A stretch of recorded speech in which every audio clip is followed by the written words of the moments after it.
What is going on, everybody? Welcome back to yet another edition of Jimmy Reviews, and today I wanted to give a quick review with help from a shoe expert by the name of Connor from Running Warehouse. And as you can see, we have the Brooks Glycerin 16. Now the Glycerin is known as Brooks' top-of-the-line premium high-cushioning neutral shoe. And well, after putting the shoe through some miles, we are ready to give you our review. So the Glycerin 16 comes with a 3D print engineered mesh upper.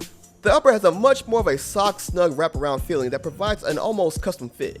It has a good amount of stretch to it and adapts well. It is definitely one of the more comfortable shoes to have on. The breathability in the upper was about what I expected. It wasn't anything mind-blowing, but it did the job.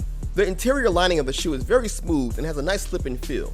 And there's a good amount of padding around the foot which really gives you that overall comfort shoe feel. And we found the heel pretty stable.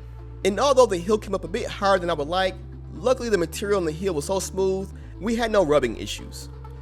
So the midsole introduces Brooks' new DNA Loft technology.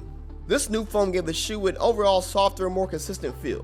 The Glycerin has been known to be one of the more softer feeling running shoes out there. When running on concrete and road-like surfaces, the shoe just absorbs the impact, which is great for longer runs. But the overall responsiveness of the shoe is somewhat lacking. While the DNA Loft is supposed to have a softer, responsive feel, I didn't really feel that it was. Now softer? Sure. But going fast in the shoe felt like it was somewhat of a chore. But given, this is not supposed to be a speed shoe by any means, so we didn't expect much. The DNA Loft in the heel felt nice and embraced much of the impact when coming through transition. The cushioning in the midfoot felt like it could have been firmed up just a bit for a smoother toe off. The ride was a bit sloppy at times, even when compared to the other high cushioning shoes that I tried this past year. Overall, the ride was great for slower, longer runs, but anytime it was time to pick up the pace, it was a struggle. Now the outsole provides a good amount of protection across the shoe. The traction excelled on the roads. And while the shoe is pretty stiff at first, the shoe did break in nicely after a few miles. The rubber itself does a good job absorbing impact, which just adds to the already cushioned ride of the shoe. So the Glycerin 16 is essentially a great long run recovery shoe. It was a bit on the heavy side, but it's kind of what we expected. Connor saw this as a great high cushion option, and thinks fans of the series will likely enjoy this shoe. And I would agree. Now, do I love this shoe? Nah, not really. But at the same time, I can respect it. The Glycerin 16 does exactly what it was set out to do. So for that, I'll give the credit when it's due. Excellent.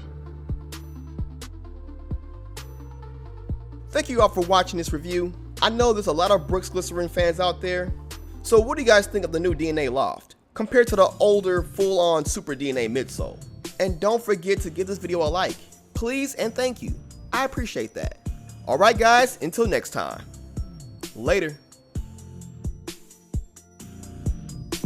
This is Connor from Running Warehouse. Be sure to subscribe to Jamie's Reviews. No, you had it. This is Connor from Running Warehouse. Be sure to subscribe to Jamie's Reviews. And be sure to also hashtag Mary Beth or Nah. Yes. I love the way you said nah.